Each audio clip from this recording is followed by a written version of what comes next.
blood in the water.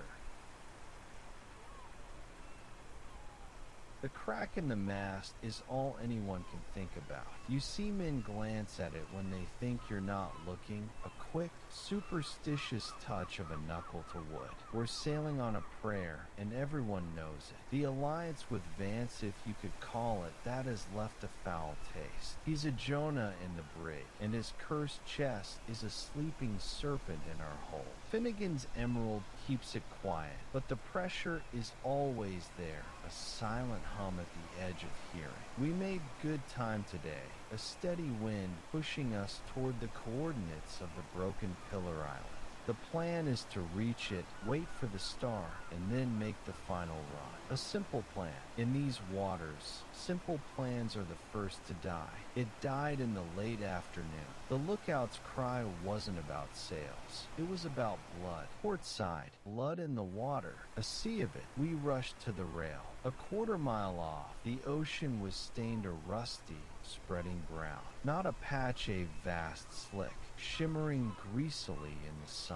And in the center of it, churning the red water to froth, was a battle. A pod of pilot whales, sleek and dark, was circling, harrying something massive. We saw a huge, gray-brown flank breach the surface, covered in sucker mark scars the size of dinner plates. A giant squid, an absolute monster, its tentacles whipping, each as thick as a man's torso, trying to drag a whale under. One whale, smaller than the others, floated lifeless, its side torn open. It was a titanic, primordial fight. We should have sailed on. But then Bones, his eyes sharper than any telescope, pointed. "Captain, look!" Amidst the whales, there, caught in the thrashing chaos, was a longboat, or what was left of one. Splintered wood, an oar floating free. And clinging to the largest piece of wreckage, a single figure in a waterlogged navy jacket.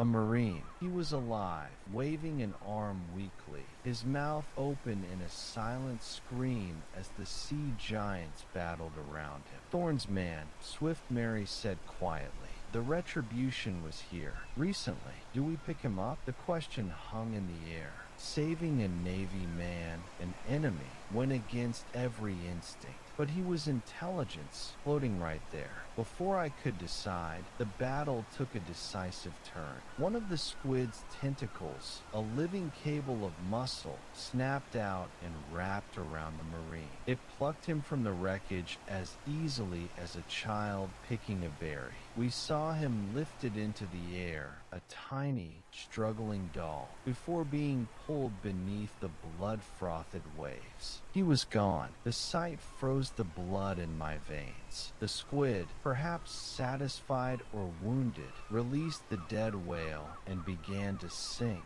a vast, pale shape dissolving into the deep blue, leaving only the spreading stain and the grieving whales. Hard to starboard, I ordered, my voice hoarse. "Give that mess a wide berth and get aloft. I want to know where the Retribution is now."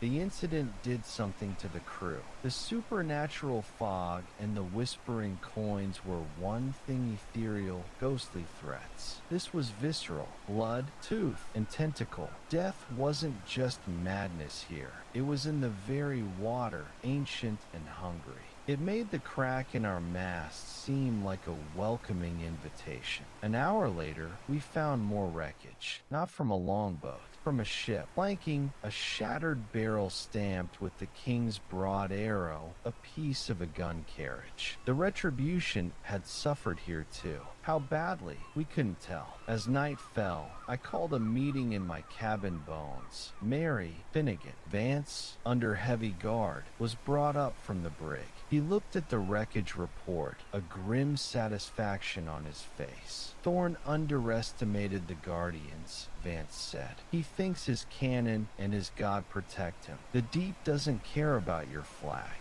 We need to know how bad he's hurt," I said. "If his ship is damaged, it changes everything." "It changes nothing," Finnegan interrupted, his hand over the emerald in his pocket. The Guardian was wounded or angered. The blood calls more than just wails. The path will be watched more closely now. The price of passage has gone up. What price? Bone snapped. We have your damn rock. Finnegan just looked at him, his eyes old and sad. The eye is a key, not a shield. It opens the way. It does not calm the Guardian. For that, you need an offering. A heavy silence fell. We all knew what he meant. The bones in the chest with the emerald. A life. No, I said flatly. We're not sacrificing anyone. We're pirates, not devil worshippers. Then perhaps we are just fools sailing to our deaths. Finnegan replied, and wouldn't say another word. The meeting broke up with tension thicker than the storm cloud. Vance was led back to the brig, a strange, calculating look in his eye. He'd heard it all. I'm writing this on the night watch. The sea is calm, the stars are out. The Spaniard's cross is bright, waiting to drown. In 2 nights, we'll be at the island.